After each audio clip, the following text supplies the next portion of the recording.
जय श्रीमन नारायण। जो टिप्पणी मैं देने जा रहा हूं वह रामानुज दास श्रीमन गट्टू वेणुगोपाल स्वामी द्वारा दी गई है।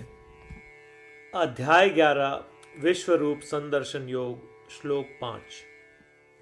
पश्य मे पार्थरूपाणि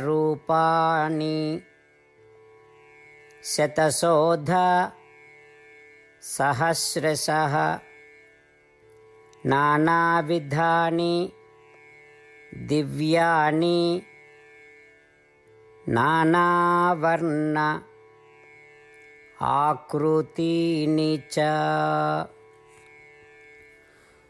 ओम। गीताचार्य श्री कृष्ण परमात्मा अर्जुन सहित हम सभी को विश्व रूप संदर्शन योग सिखा रहे हैं। परमात्मा कह रहे हैं, अर्जुन मेरे दिव्य सार्वभौमिक रूप को देखो, जो सैकड़ों हजार अद्वितीय पारलौकिक अभिव्यक्तियों में है। मेरे ब्रह्मांड के रूप को, जो कई आकृतियों, कई रंगों और कई आकारों से बना है। उसी प्रकार अर्जुन द्वारा अत्यंत प्रसन्नता से की गई प्रार्थना को स्वीकार करके श्री कृष्ण परमात्मा अर्जुन को अपना विश्व स्वरूप दिखा रहे हैं। आइए हम भी अर्जुन की स्थिति में बने और श्री कृष्ण परमात्मा के सार्वभौमिक स्वरूप को सुनने, देखने, महसूस करने और आनंद लेने का प्रयास करें। श्री कृष्ण परमात्मा या श्रीमन नारायण के प्रति समर्पण करके अपने जीवन को सार्थक बनाने का प्रयास करते हुए आइए हम श्री कृष्ण परमात्मा के शब्दों को श्लोक के रूप में दोहराने का प्रयास करें। पश्य मे पार्थरूपाणि शतशोधसहस्रशः नानाविधानि दिव्यानि नानावर्ण आकृतीनि च। श्रीमद् भगवद गीता का संपूर्ण सार श्री कृष्ण परमात्मा द्वारा अध्याय 18 श्लोक 65 से 70 में 8 कार्य करने के लिए दिया गया है। श्री कृष्ण कहते हैं, मुझे वे लोग पसंद है जो इन 8 बातों का पालन करते हैं। मैं उन भक्तों की हर प्रकार से रक्षा करूंगा। श्री कृष्ण परमात्मा द्वारा बोली गई संपूर्ण भगवद गीता को सुनने के बाद अर्जुन कहते हैं, करिष्ये वचनम तव, जिसका अर्थ है, कृष्ण मैं वैसा ही करूंगा जैसा आप कहेंगे। यही कारण है कि श्री कृष्ण ने अर्जुन को सभी प्रकार की सफलताएं और जीत प्रदान की है। आइए परमात्मा को वचन दे कि हम इन 8 कर्मों का पालन करेंगे।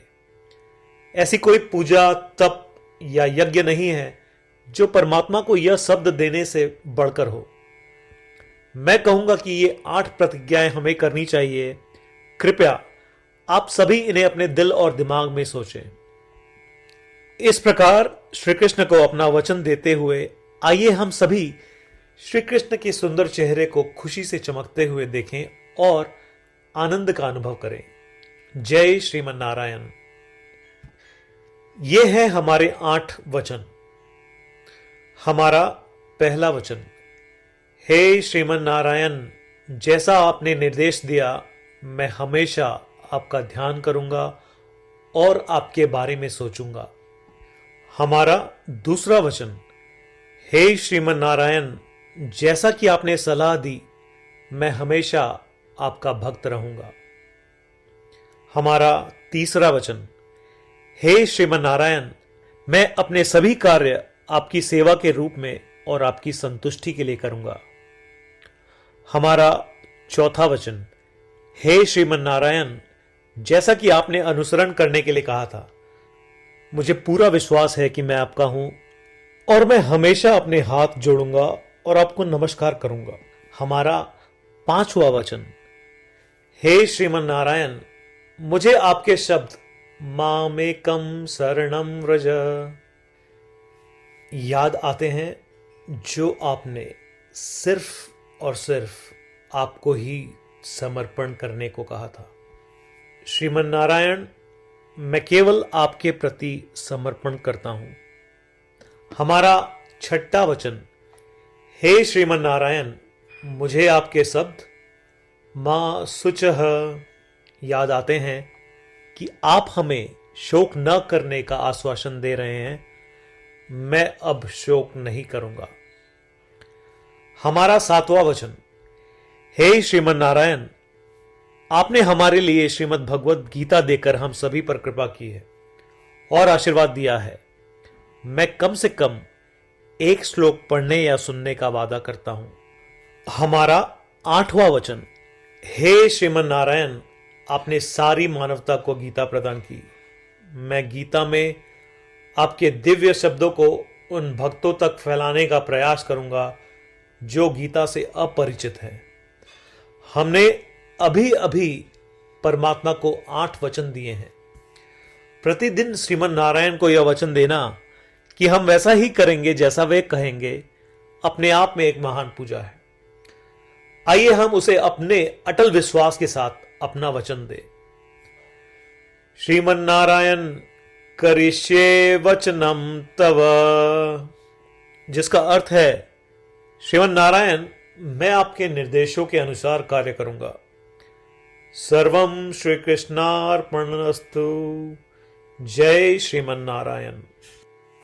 पश्य मे पार्थरूपाणि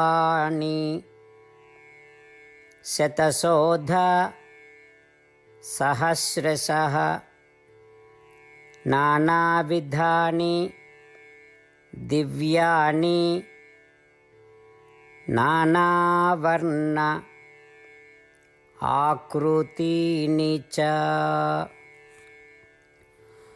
ॐ